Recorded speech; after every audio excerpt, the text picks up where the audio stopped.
What if I told you that a simple wooden wine cabinet, bought at an estate sale, could unleash a cycle of terror so potent it inspired a Hollywood movie and continues to haunt people to this day? This isn't just an old ghost story.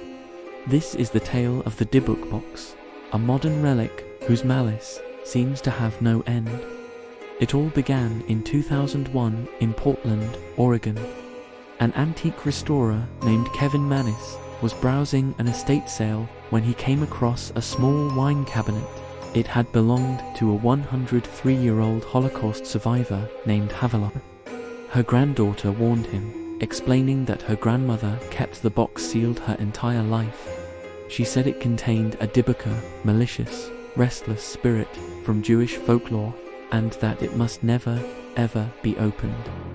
Havila believed she had trapped something terrible inside during the war, a desperate act to protect her village. Of course, Mannis thought it was just the fanciful story of an old woman. He bought the box, took it back to his shop, and opened it. Inside, he found a strange assortment of items: 2 old pennies, a lock of blonde hair tied with string, a lock of black hair, a small granite statue with Hebrew writing, a dried rosebud, and a little candle holder. Almost immediately, things started to go wrong. The atmosphere in his shop became heavy and oppressive. He and anyone who touched the box began experiencing a series of unexplainable horrors. They had vivid nightmares of an old woman with sunken eyes, whispering in a language they didn't understand. Mysterious scratches and rashes would appear on their bodies overnight. Light bulbs would shatter whenever the box was mentioned, and a disgusting, overwhelming smell of ammonia and decay would fill the room, even after it was cleaned. Terrified, Mannis decided he had to get rid of it. He listed it on eBay, writing a long, brutally honest description of everything that had happened. He didn't want to pass the curse on, but he couldn't keep it. The buyer was a university student, Iosif Nitsky. Soon after it arrived, his hair began falling out in clumps, and he saw dark, moving shadows on his walls, even in pitch-black rooms. He sold it again, this time to Jason Haxton, a museum curator who was skeptical and wanted to study it scientifically, but his skepticism didn't protect him. His health deteriorated rapidly. He started coughing up blood, developed a bizarre skin condition that baffled doctors, and began seeing shadow figures standing at the foot of his bed at night. The chain of misfortune continued, leaving a trail of ruined health and shattered minds. One owner's mother even had a fatal stroke shortly after touching the box, her last words a desperate plea to hide it. Eventually, the original Dybbuk Box was supposedly sealed away for good by paranormal investigator Zach Bagans, locked in a private museum, never to be opened. But the story didn't end there. In fact, in the digital age, it has only grown stronger. Now, in 2026, the curse seems to have found a new home: the internet. Online marketplaces are flooded with copycat Dybbuk boxes.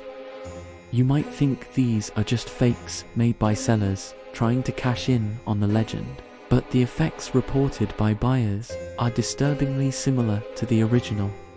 Some paranormal researchers believe the Dybbuk Box has become what's known as a tulpa thought form, an entity created and given power by the collective fear and belief of millions of people who have heard its story.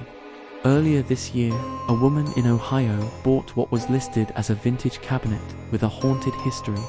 Within days, her life turned into a technological horror movie. Her dog would cry and refuse to enter the room where the box was kept. But the truly terrifying part was what happened to her smart home devices. Her smart speaker, even when unplugged from the wall, would start playing distorted Yiddish lullabies at 3 in the morning.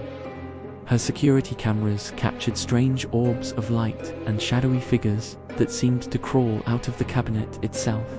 So what's the mechanism behind this curse? How can a simple box cause so much chaos? According to both paranormal experts and rabbis, you might not be able to replicate a specific historical curse, but you can absolutely awaken something dormant through your own intentions. The box acts like a lightning rod for negative energy, a physical anchor for things that linger just outside our perception.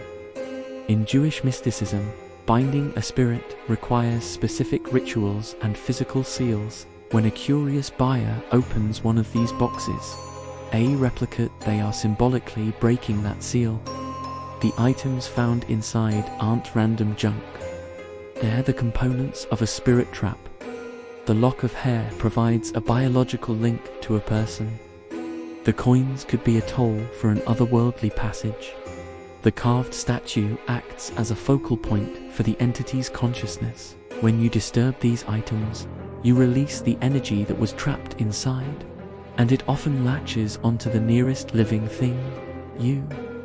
Some researchers now even claim that just looking at higher resolution photos of the original box online can cause minor paranormal activity, a kind of digital contagion. It's a chilling thought in our hyperconnected world. The Dybbuk Box is a defiant middle finger to our modern, rational age. It's a reminder that there are things in this world that don't follow our rules.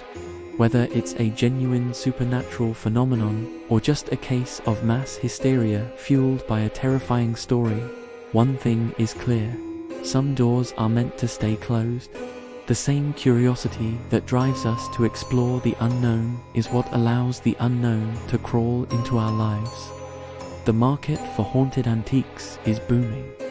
People are willing to pay thousands of dollars gambling with their sanity for a thrill or a piece of a legend. But the price of the Dybbuk Box is never just what you pay at checkout. It's paid in sleepless nights, in a smell of decay that you can't wash out, and in the constant, unnerving feeling of being watched in your own home.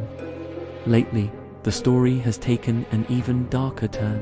In the past few months, several prominent paranormal influencers who bought and documented their experiences with these new boxes have gone completely silent. Their social media accounts are still there, but they've become strange, filled with static, cryptic messages and garbled text. One investigator in New York was found in a catatonic state in his apartment. The room stank, and the floor was covered in hundreds of hand-drawn Hebrew symbols. In the center of it all was a small wooden box, its lid wide open. The lesson here isn't just about avoiding cursed objects, it's about human arrogance. We think that because we've mapped the human genome and seen the edges of the universe, we've figured it all out. But the Dybbuk reminds us that we are just guests in a world far deeper and stranger than we can imagine.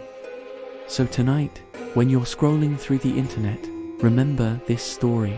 If you come across an old, unassuming box with a history that feels a little too real, a box that seems to be calling to you, just close the tab, walk away. Because once you invite something like that into your home, it may never let you go. Thanks for watching.